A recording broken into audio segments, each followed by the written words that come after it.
Hello students, आज हम लोग सरफेस केमिस्ट्री के 32 इयर्स के क्वेश्चन जो है उसे सॉल्व करने वाले हैं।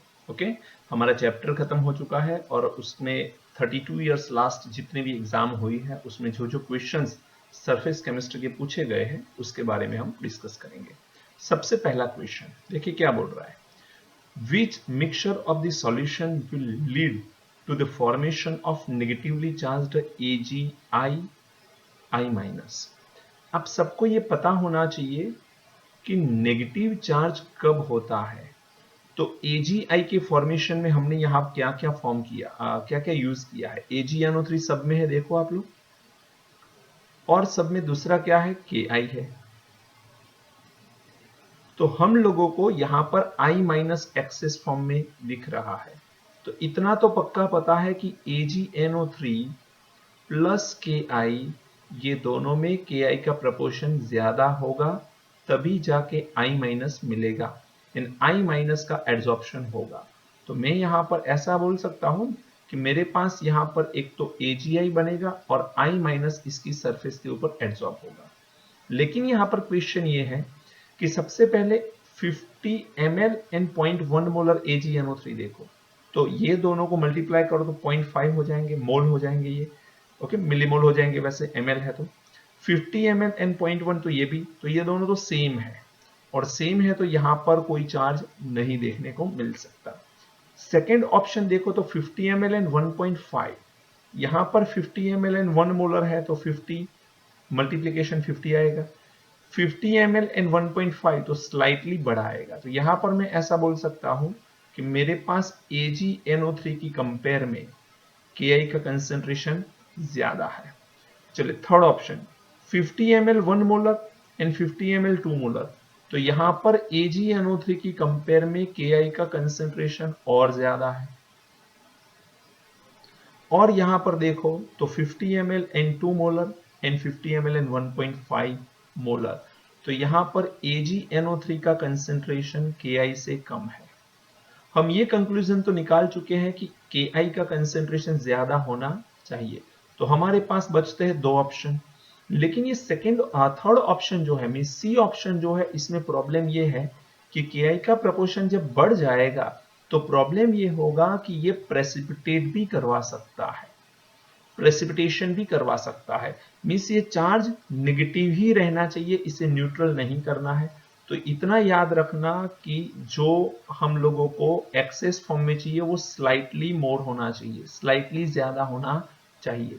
स्लाइटली ज्यादा किस में है बेटा, देखो आप लोग, तो बी ऑप्शन आपका करेक्ट ऑप्शन होगा, स्लाइटली ज्यादा। तो आपको इस क्वेश्चन में याद इतना रखना है कि जो चार्ज चाहिए वो स्लाइटली ज्यादा होना चाहिए। बोलो समझ में आया बात। चलिए सेकंड क्वेश्चन देखते हैं। The correct option of represent as a Freundlich adsorption isotherm. आप सबको पता है कि फ्रूंडलिच एडसॉर्प्शन आइसोथर्म क्या है, x upon m k p⁻1/n where n greater than 1, ये फिक्स है, ये नहीं लिखा है तो एडसॉर्प्शन आइसोथर्म ये खत्म हो जाएगा या गलत ठहरेगा। अब नीचे n की वैल्यू यदि 1 से बड़ी रखूंगा तो ये फ्रैक्शन में आएगा, तो this value is 0 point something, तो ये 0 पॉइंट समथिंग ही आना चाहिए। तो ये देखो 0 पॉइंट समथिंग दिख रहा है, ये माइनस नहीं हो सकता, ये -1 नहीं हो सकता, ये 1 से बड़ी वैल्यू नहीं हो सकती। तो ऑप्शन हमारा क्या करेक्ट होगा, ए ऑप्शन हमारा करेक्ट होगा। बात समझ में आई। Third, on which of the following properties does the coagulation power of an ion depends? देखिए बहुत बढ़िया क्वेश्चन है ये कि कोगुलेशन पावर किसके ऊपर डिपेंड करता है। तो एक चीज याद रखो, चार्ज जितना बड़ा होगा उतना कोगुलेशन पावर बढ़ता है। अब चार्ज बड़ा है तो चाहे वो पॉजिटिव में हो या नेगेटिव में हो, तो इसका मतलब मैं ऐसा बोल सकता हूं ना कि magnitude and charge both are responsible for coagulation.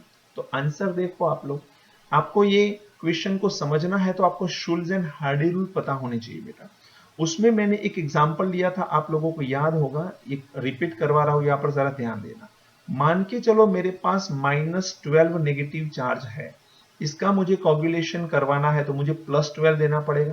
+12 के लिए मेरे पास Al3 प्लस है, Ba2 प्लस है एंड Na+1 है। तो इतना समझ सकते हो कि इसके कितने आयंस चाहिए मुझे, 4। इसके कितने आयन चाहिए, बेरियम के 6, और सोडियम के कितने चाहिए, 12। तो आप देख सकते हो कि एल्यूमिनियम जो है उसका नंबर कम चाहिए हमें, तो इसका कोगुलेशन पावर ज्यादा होगा।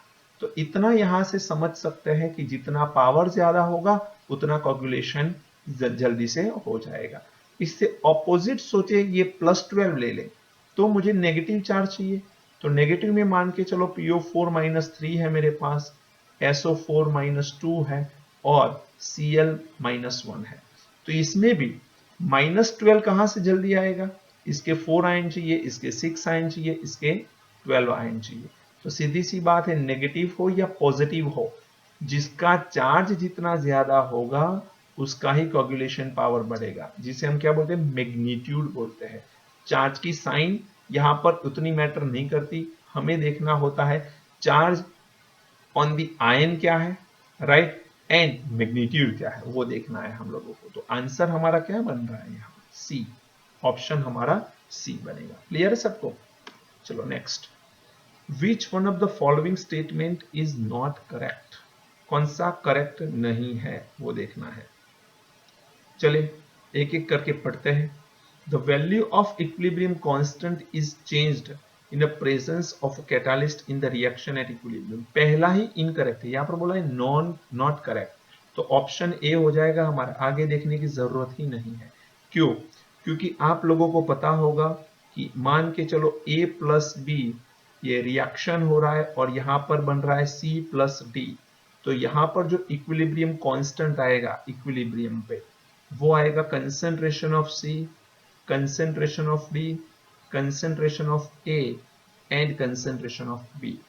इसका मतलब कि हम यहां पर मान के चलो कोई कैटालिस्ट डाले, बाय डिफॉल्ट हम उसे पॉजिटिव कैटालिस्ट ही मानते हैं, तो कोई कैटालिस्ट डाले तो रेट ऑफ रिएक्शन बढ़ाएगा, दैट डजंट मीन कि नंबर ऑफ प्रोडक्ट बढ़ेंगे। प्रोडक्ट जितनी बन रही है वो कांस्टेंट रहेगी, रिएक्टेंट जो बन रहे हैं वो कांस्टेंट रहेंगे, सिर्फ रिएक्टेंट जो यूज हो रहे हैं वो कांस्टेंट रहेंगे, सिर्फ और सिर्फ ये टाइम जो है ना इक्विलिब्रियम आने का वो कम हो जाएगा। तो ये जो के इक्विलिब्रियम है ओनली डिपेंड ऑन टेम्परेचर, किसके ऊपर डिपेंड करता है बेटा, टेम्परेचर के ऊपर डिपेंड करता है। तो कभी भी इक्विलिब्रियम कांस्टेंट कैटालिस्ट चेंज नहीं कर सकता है, तो पहला ही इनकरेक्ट स्टेटमेंट है, मींस हमारा आंसर ए है। Fifth, the coagulation value of millimole, हमको मिलीमोल में वैल्यू दे रखी है, पर litre of the electrolyte used for coagulation of AS2S3। आपको पता होना चाहिए कि AS2S3 जो है आर्सेनिक सल्फाइड सॉल्ट जो है वो नेगेटिव चार्ज्ड सोल है। कैसा सोल है? नेगेटिव चार्ज्ड सोल है। अब यहां पर आप देखो तो इसमें से मुझे पॉजिटिव आयन कौन सा मिलेगा, Na+ जो कोगुलेशन करेगा, Ba2+, और इसमें से मुझे मिलेगा Mg2+। ये भले चार्ज दोनों का 2+ है, लेकिन आप देखो मिलीमोल इसके कम चाहिए, जबकि इसके मिलीमोल मुझे ज्यादा चाहिए।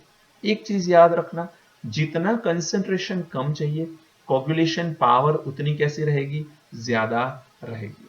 तो यहां पर हमारे पास ये M0.22 है, तो कोगुलेटिंग पावर पूछा है ना हमको, तो देखो यहां पर कोगुलेटिंग पावर पूछा गया है, तो कोगुलेशन पावर कंसंट्रेशन जिसकी कम चाहिए उसका कोगुलेशन पावर ज्यादा चाहिए।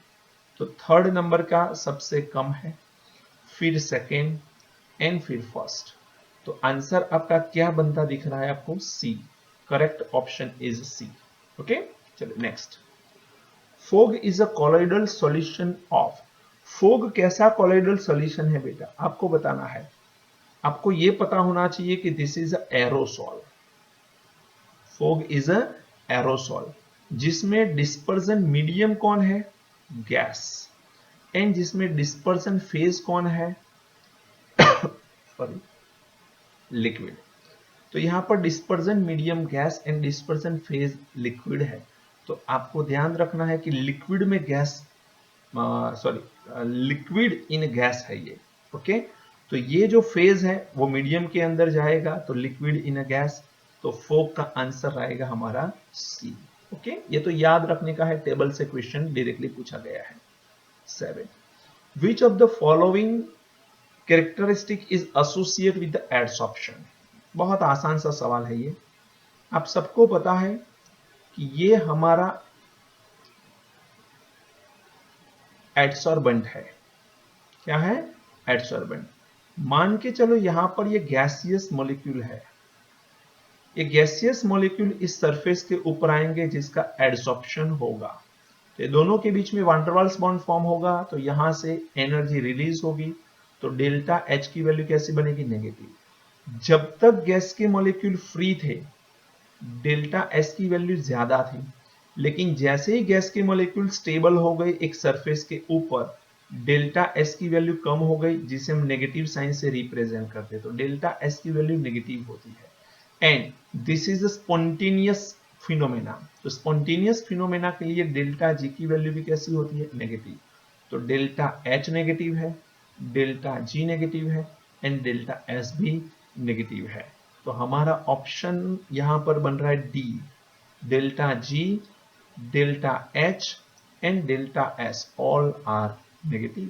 ओके, चलिए नेक्स्ट।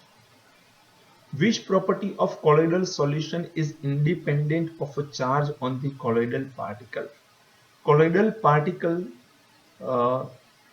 एक minute, colloidal solution is independent of a charge on a colloidal particles. Okay, देखो कॉलोइडल पार्टिकल के चार्ज से फ्री क्या है आप सबको पता होना चाहिए, टिंडल इफेक्ट। टिंडल इफेक्ट को सिर्फ मतलब क्या है? कॉलोइडल सॉल्यूशन से मतलब है। कॉलोइडल सॉल्यूशन चाहे कोई भी होगा, ये कोन शेप हमको लाइट देगा ही देगा, मींस कोन शेप यहां पर क्रिएट होगा ही होगा। यहां से लाइट आ रही है और ऐसे कोन शेप हमें देखने को मिलता ही है, कब? टिंडल इफेक्ट होता है। तो चार्ज इसके ऊपर मायने नहीं रखता है, तो याद रखना। इलेक्ट्रोफोरेसिस के ऊपर चार्ज मायने रखता है, जितना चार्ज ज्यादा उतना उसका माइग्रेशन जल्दी से होगा। इलेक्ट्रो ऑस्मोसिस के अंदर भी ये बता ही रहा है, इलेक्ट्रो ऑस्मोसिस चार्ज बढ़ेगा तो ऑस्मोसिस बढ़ेगा। कोगुलेशन चार्ज के ऊपर ही डिपेंड करता है, तो बाकी सब चार्ज के ऊपर डिपेंड करता है। 9. Which property of a colloid is not depend on the charge on a colloidal particle? Same question है ये तो, लेकिन दो अलग अलग साल में पूछा गया है, दो अलग अलग एग्जाम में पूछा गया है। Answer is the Tyndall effect. In Freundlich adsorption isotherm the value of 1/n, आप सबको पता है बेटा, याद करवा लो वापिस एक बार। x/m is equal to kp raised to 1/n where n is greater than 1। यदि n की वैल्यू ग्रेटर देन 1 है तो सीधी सी बात है, this value is lie between 0 to 1, right. ये वैल्यू कहां पर लाई करेगी? 0 to 1 के बीच में। तो आंसर हमारा क्या निकल के आएगा बेटा? बताइए जल्दी से। ए बिटवीन, ये 0 है, 0 to 1 in all cases. Okay, तो answer is A. Next, which of the following statement is incorrect about enzyme catalysis? Enzyme catalysis के लिए कौन सा इनकरेक्ट स्टेटमेंट है? Enzyme are mostly proteinous nature, सही है। एंजाइम एक्शन इज स्पेसिफिक, ये भी फिक्स है, क्योंकि एक एंजाइम्स कोई एक रिएक्शन में यूजफुल है, दूसरे रिएक्शन में वो यूजफुल नहीं है। Enzymes are denatured by ultraviolet ray and high temperature, ये भी सही है। तो बाय डिफॉल्ट डी ही रह गए अब तो, लेकिन फिर भी देख लेते हैं। Enzymes are least reactive at optimum temperature. Okay, सबसे पहले तो ये पता होना चाहिए कि what is the meaning of optimum temperature. Optimum temperature का मतलब क्या होता है? देखो, आप सबको पता है कि एंजाइम्स की प्रेजेंस में रेट ऑफ रिएक्शन जो है वो बढ़ जाता है। एंजाइम्स की प्रेजेंस में रेट ऑफ रिएक्शन क्या होगा? बढ़ जाएगा, नंबर 1। दूसरी चीज, जैसे जैसे आप टेम्परेचर बढ़ाओगे वो भी रेट ऑफ रिएक्शन बढ़ाएगा।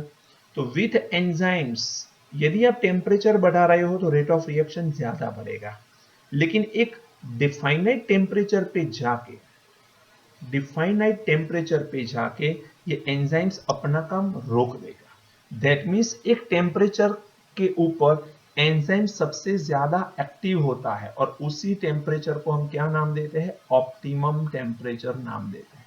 तो एक डिफाइनाइट टेम्परेचर के ऊपर एंजाइम्स की रिएक्टिविटी बढ़ती जाती है एक फिक्स टेम्परेचर तक, उससे ऊपर के टेम्परेचर के ऊपर एंजाइम्स काम नहीं करते, उस टेम्परेचर को क्या बोलते हैं, ऑप्टिमम टेम्परेचर। तो ऑप्टिमम टेम्परेचर पे एंजाइम्स जो है उनकी रिएक्टिविटी मैक्सिमम होती है, जबकि यहां पर क्या लिखा हुआ है, लीस्ट रिएक्टिव। तो ये स्टेटमेंट गलत है, स्टेटमेंट गलत है, बट हमारा आंसर सही है डी, क्योंकि यहां पर आपको पूछा है इनकरेक्ट अबाउट, तो डी आंसर आएगा। आई होप आपको समझ में आया होगा। चलिए next, the protecting power of lyophilic colloid sol is expressed in a term of. मैंने आपको बताया था कि प्रोटेक्टिंग पावर जो है वो किस तरह से मेजर किया जाता है। तो एक नंबर मैंने बताया था, उस नंबर का नेम था गोल्ड नंबर। याद आ रहा है कुछ?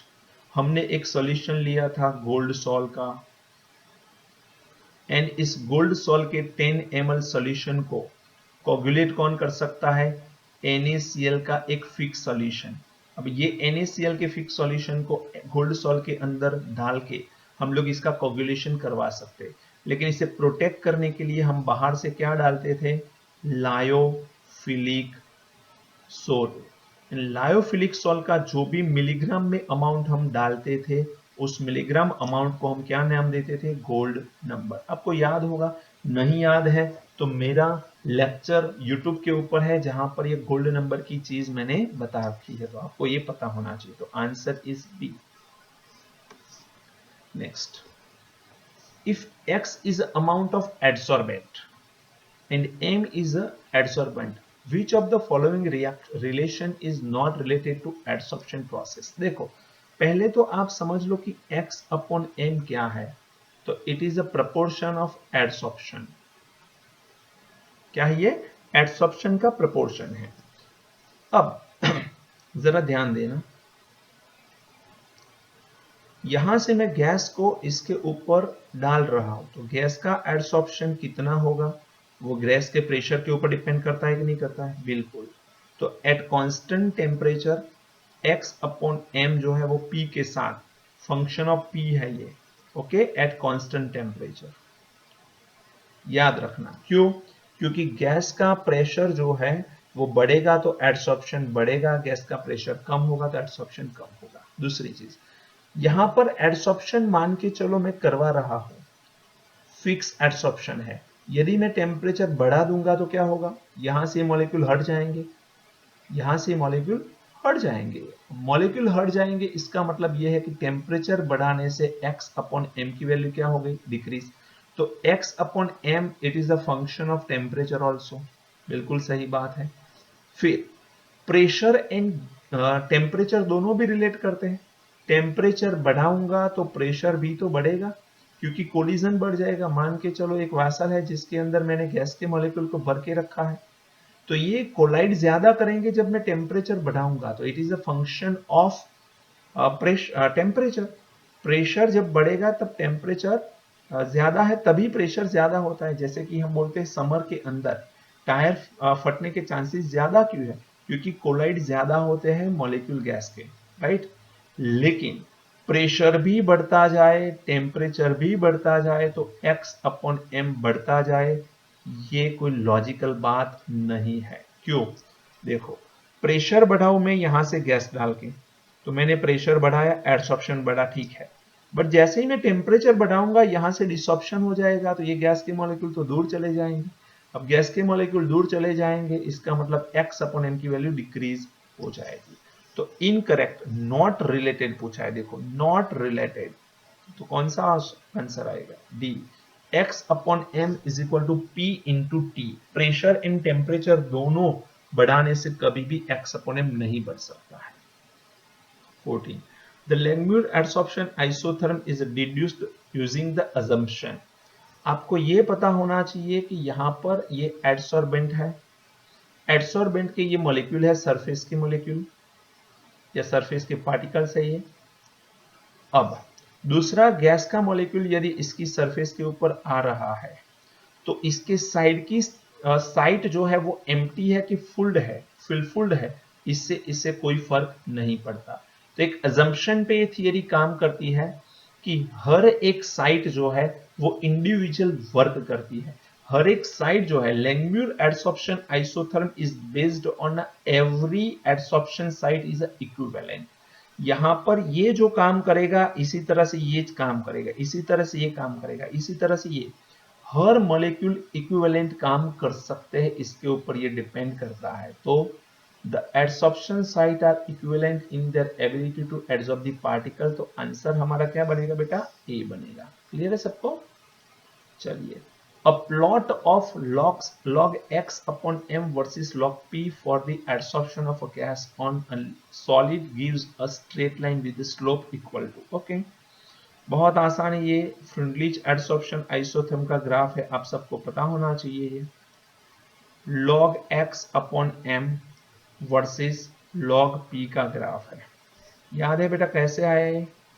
x upon m k into P raise to 1 upon n।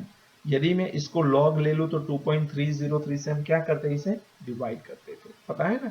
log लेने के बाद पहले तो ln लेके बताऊं मैं, ln x upon m ln k plus 1 upon n lnp, फिर 2.303 log x upon m is equal to 2.303 log k plus 2.303 1 upon n log p।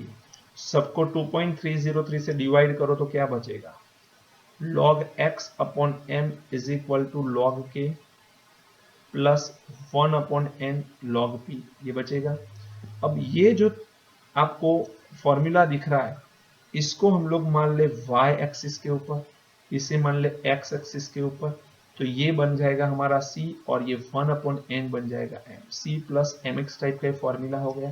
तो 1 अपॉन n हमारा स्लोप है, कैसा है? पॉजिटिव स्लोप है, और ये इंटरसेप्ट की वैल्यू है। तो यहां से ये स्लोप ऐसे निकलेगा, यहां से हमें ये स्लोप मिलेगा, ये थीटा मान लो। तो यहाँ पर हमें टेन थीटा के फॉर्म में हम लोग स्लोप निकालते हैं, आप सबको पता होगा, फिजिक्स में आपने पढ़ा है। इसको थोड़ा करेक्ट करके अच्छे से लिखो मैं। स्लोप निकालना है तो स्लोप की वैल्यू क्या आएगी बेटा? 1 अपॉन n, और ये आपका बन जाएगा इंटरसेप्ट। इंटरसेप्ट की वैल्यू क्या बन रही है? log k। ओके, आपको यहाँ पर क्या पूछा है? स्लोप, तो स्लोप 1 अपॉन n मिलेगा। क्या मिलेगा? 1 अपॉन n। क्लियर सबको? Which of the following form micelles in aqueous solution above certain concentration? देखो, मिसेल को कौन फॉर्म कर सकता है? तो इतना याद रखना, मिसेल फॉर्म करने के लिए क्लीनिंग एजेंट होने चाहिए। कौन फॉर्म कर सकता है? क्लीनिंग एजेंट फॉर्म कर सकते हैं। Dodecyl trimethyl ammonium chloride is a one type of cleaning agent. कैसे पता चलेगा? तो लास्ट चैप्टर में आएगा ये आपका। लास्ट चैप्टर जो है उसके अंदर ये चीज हम लोग डेडिकेटेडली पढ़ेंगे, so don't worry. Chapter number 16 में ये चीज आएगी, अभी याद रखना पड़ेगा आपको। वैसे भी मिसेल कौन फॉर्म करता है बेटा? Cleansing agent. The enzymes which hydrolyzes triglyceride to fatty acid and glycerol is called, okay, 17 number अच्छा क्वेश्चन है वैसे। ओके, ये क्या बोल रहा है? एंजाइम्स विच हाइड्रोलाइज, ये भी एक्चुअली चैप्टर नंबर 16 का क्वेश्चन है। चैप्टर नंबर 16 के अंदर हम पढ़ेंगे इसको, लेकिन अभी मैं डिस्कस कर लेता हूं इसका। देखो क्या बोला है? हाइड्रोलाइसिस करना है किसका? Triglycerides to fatty acid and glycerol. Triglyceride का फॉर्मूला आपको पता होना चाहिए, क्या है? CH2O COR, CHO COR and again CH2O COR। इसका हम क्या करने वाले हैं? हाइड्रोलाइसिस करने वाले हैं। तो यहां पर आपको मिलेगा glycerol OH CHOH and CH2OH। And होगा क्या कि बॉन्ड आपका जो है ना वो यहां से ब्रेक होगा, यहां से बॉन्ड ब्रेक होगा। वाटर का H प्लस इधर और OH माइनस इधर आ जाएगा, तो फाइनली ये बन जाएगा RCOOH। How many times? 3 times. RCOOH 3 times. अब इसके अंदर जो हम लोग यूज करते हैं एंजाइम्स, उसका नेम है लाइपेज। अब ये याद रखना है आपको, ओके। तो ये है आपका ट्राइग्लिसराइड, ये बन गया आपका ग्लिसरॉल, और ये बन गया आपका फैटी एसिड, जिसमें आर जो है वो बहुत बड़ी चेन होती है, लॉन्ग चेन होती है। ये are having a long chain, lipase. Understood? तो आंसर क्या आएगा बेटा? B, lipase. 18 नंबर देखो, according to the adsorption theory of catalysis the speed of reaction increase. Okay, adsorption theory जो है वो हेट्रोजीनियस कैटालिसिस को रिप्रेजेंट करती है, ये पता होगा आपको। हेट्रोजीनियस कैटालिसिस को ये रिप्रेजेंट करती है। अब हेट्रोजीनियस कैटालिसिस को रिप्रेजेंट करती है तो आप सबको पता होगा कि इसे हम लोग कैटालिस्ट मान लें, जो सॉलिड फॉर्म में होता है, और गैस और लिक्विड जो है वो रिएक्टेंट है। तो इसकी सरफेस के ऊपर आएंगे और सरफेस के ऊपर आने से रेट बढ़ता है। क्यों बढ़ता है? बिकॉज ये जो मॉलिक्यूल है उसकी एक्टिवेशन एनर्जी कम हो जाती है। एक्टिवेशन एनर्जी वो एनर्जी है जो रिक्वायर्ड अमाउंट एनर्जी है रिएक्शन को कैरी करवाने के लिए, लेकिन यहां पर एक्टिवेशन एनर्जी कम हो जाएगी। That means required amount of energy कम हो जाएगी, तो कैटालिस्ट ने क्या किया? एक्टिवेशन एनर्जी को कम करवा लिया, तो जल्दी से रिएक्शन हो जाएगा। तो देखो ऑप्शन ऐसा कौन सा है? Adsorption lower the activation energy of the reaction. The option is D. D is the correct option. Clear? Position of non polar and polar part in missile. Missile कब फॉर्म होता है बेटा? जब 100 या उससे ज्यादा मॉलिक्यूल इकट्ठा होते हैं। अब आप सबको पता होगा कि आपके पास ऐसी एक कार्बन की चेन है और यहां पर आपका पोलर हेड है। सो ये है आपका पोलर हेड और ये है आपकी non polar chain. This is non polar chain. Clear?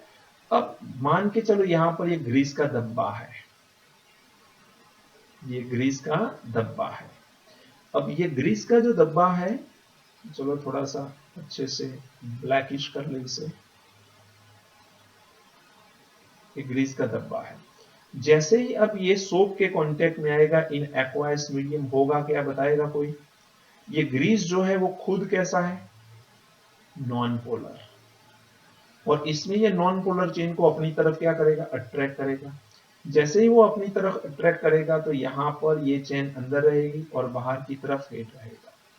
तो आप सबको पता है कि कुछ इस तरह की अरेंजमेंट होती है इसमें।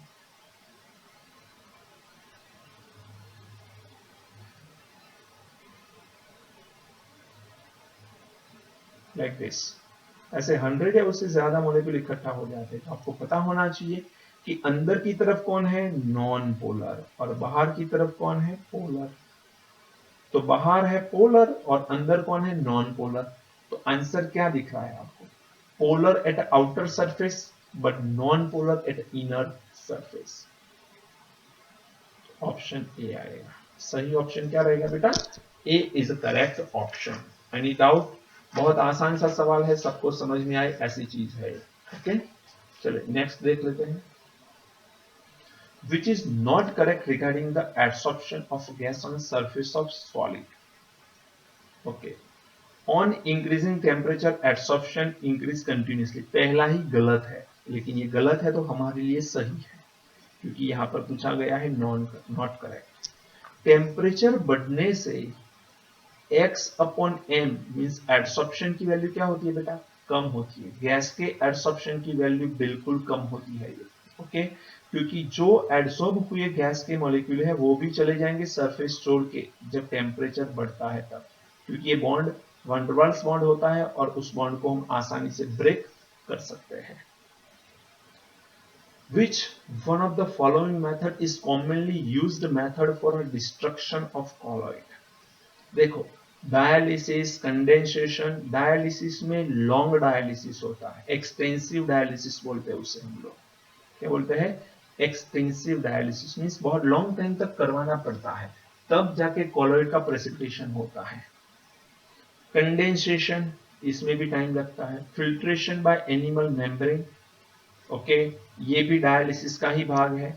लेकिन बाय एडिंग इलेक्ट्रोलाइट, आप सबको पता होगा कि ये सबसे पॉपुलर मेथड है, इसको हमने डिटेल में पढ़ा था, that is peptization. Peptization, electrolyte को डाल के जब भी कोई कॉलोइड सॉल्यूशन है, तो आप सबको पता होगा कि कॉलोइड सॉल्यूशन जो है, पेप्टाइजेशन में क्या करते थे हम लोग, पीपीटीएस टू कॉलोइड बनाते थे, एंड ये पेप्टाइजेशन की प्रोसेस हुई। लेकिन यदि इसमें हमने ज्यादा इलेक्ट्रोलाइट डाला, तो ज्यादा इलेक्ट्रोलाइट डाल के कॉलोइड का हम लोग कोगुलेशन करवा देते। याद आ रहा है कि नहीं? तो पेप्टाइजेशन से बिल्कुल प्रोसेस उल्टी होती थी, बट इलेक्ट्रोलाइट का प्रोपोर्शन ज्यादा डाल के, यहां पर भी इलेक्ट्रोलाइट तो डालते ही थे हम लोग, लेकिन यहां पर कम डालते थे कॉलोइड में कन्वर्ट करवाने के लिए। जैसे ही ज्यादा इलेक्ट्रोलाइट डाल दिया, कोगुलेशन हो गया, और ये सबसे पॉपुलर मेथड है।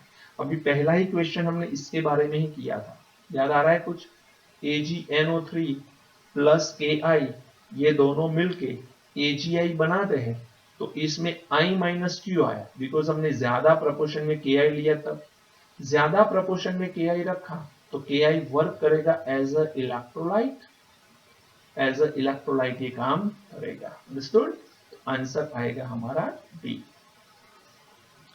The critical micelle concentration at a CMC, the surfactant molecules. Okay, CMC क्या है? मिसेल के फॉर्मेशन के लिए रिक्वायरमेंट टेम्परेचर है, तो इसे बोलते क्या है हम लोग? क्रिटिकल मिसेल कंसंट्रेशन बोलते हैं। अब क्रिटिकल मिसेल कंसंट्रेशन में होता क्या है बेटा? एसोसिएशन होता है। मिसेल के फॉर्मेशन के लिए मोर देन 100 मॉलिक्यूल चाहिए, एंड मोर देन 100 मॉलिक्यूल तो तभी आते हैं जब मिसेल हो, राइट? तो मिसेल में एसोसिएशन होगा तभी हो जाएगा।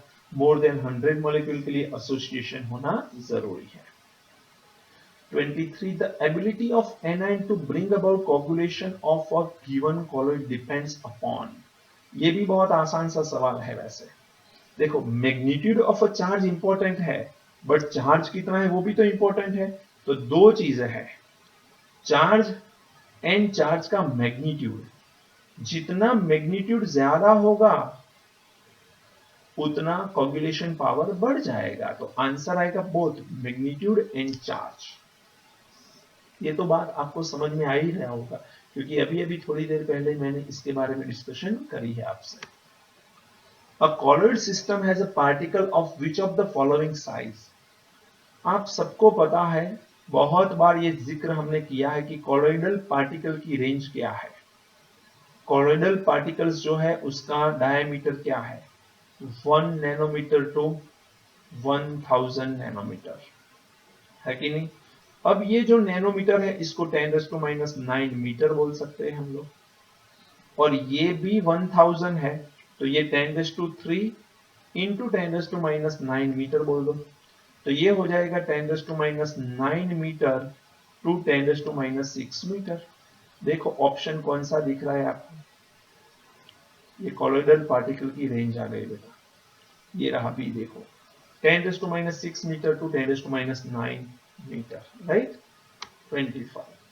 When a few typical solute are separated by a particular selective membrane, such as a protein particles, blood corpuscles, this process is called. इस प्रोसेस को क्या बोलते हैं? बोलो बेटा। ट्रांसपिरेशन नहीं, हमारी एक ही मेथड हमने पढ़ी है इसके बारे में, डायलिसिस। डायलिसिस में हम क्या करते थे? यहाँ पर एक मेम्ब्रेन लेते थे, याद करो, और इस मेम्ब्रेन को हम कहाँ रखते थे? एक फिक्स जगह पे रखते थे, जहां पर हम पानी डालते थे, इसके अंदर हम लोग पानी भरते थे। आप सबको याद होगा ये डायलिसिस का प्रोसेस, जिसमें अपर साइड से हम क्या करते थे? आउटलेट, और डाउन साइड से इनलेट हम रखते थे। तो पानी नीचे से जाएगा और ऊपर से बाहर निकलेगा, और इसमें से कुछ मॉलिक्यूल, डिस्पर्जन मीडियम के मॉलिक्यूल बाहर आएंगे, एंड फाइनली सिर्फ और सिर्फ अंदर की तरफ कौन बचेगा? फेज, डिस्पर्स्ड फेज या कॉलोइडल पार्टिकल बचेंगे। तो ऐसी मेथड हम पढ़ चुके हैं, that is called as a dialysis, जिसके अंदर हम लोग पर्टिकुलर सिलेक्टिव मेम्ब्रेन का ही यूज कर सकते हैं ना। ये जो है वो सिलेक्टिव मेम्ब्रेन ही है, कोई और यूज नहीं कर सकते हैं, राइट। लाइक आपको ऑप्शन दे रखे हैं, देख लेना आप लोग, राइट। तो it is known as a dialysis. तो सी, तो यहां पर हमारे 32 इयर्स, इस चैप्टर के 32 इयर्स में ये 25 क्वेश्चन ही पूछे गए हैं। तो आप लोगों को कहां से कौन से टॉपिक से क्वेश्चन आते हैं समझ में आया होगा। सबसे इंपॉर्टेंट मैं यदि आपको बताऊं तो आपको कोगुलेशन सबसे पहले अच्छे से समझना चाहिए, जिसमें कोगुलेशन पावर क्या है, coagulation power and coagulation value, ये दोनों चीजों को समझना है। उसके साथ साथ आपको समझना है गोल्ड नंबर क्या है, वो उसे समझ लीजिए। देन आफ्टर पेप्टाइजेशन आपको याद रखना है, ये इंपॉर्टेंट टॉपिक है। उसके साथ साथ आपको याद रखना है dialysis, it is one of the important aspect. Then Tyndall effect, इसे याद कर लीजिए। फिर है आपका कैटालिसिस, फिर एंजाइम्स, एंजाइम्स को याद करिए, एंड फिर फ्रुंडलिच एंड लैंगमुलर। ये इंपॉर्टेंट पॉइंट मैंने यहां पर लिख लिए है इस चैप्टर के, इसे याद कर लो बेटा। यदि इतने पॉइंट को अच्छे से समझ के याद कर लिया तो आई डोंट थिंक कि आपको इसमें कोई परेशानी आने वाली है। ओके बेटा, thank you, God bless you.